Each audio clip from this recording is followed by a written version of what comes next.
I can honestly say that I thought I was going to be a high school coach till I was 50 years old. And I had coached 5 Grey Cup championship teams and been around, and I still thought, you know, every year I thought, well, this could be my last year, because that's the way pro ball is, especially in the Canadian Football League.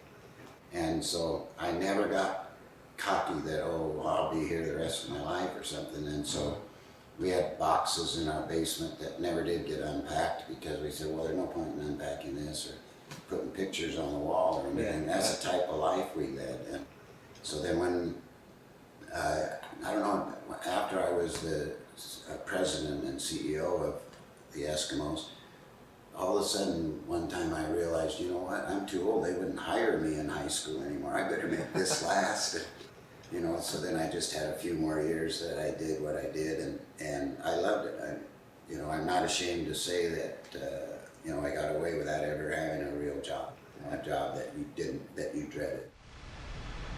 I think our trademark was that our team played hard every time out, that no one got a day off playing against us. And our goal was to make it, we knew we wouldn't win all the time, but when somebody beat us, we wanted it to be their biggest win of their season, and if they ever beat us in the Grey Cup, that it was their biggest achievement of their career. It's kind of the way we talked.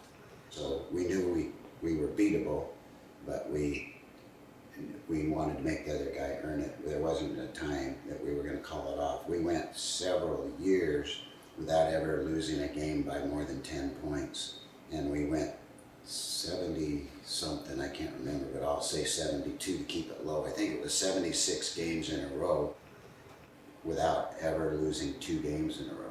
And I don't think there's very many teams in any sport that have ever done that. This is what's fantastic about that team, is that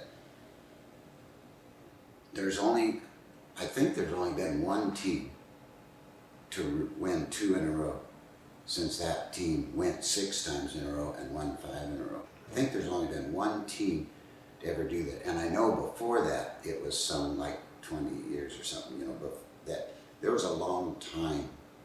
It's really difficult in a league of 9 teams for you to repeat. And then it's even more difficult, you know, when you consider that you play each other at least twice a year. And so there's a lot of familiarity, and a lot of ways you can get fat and happy.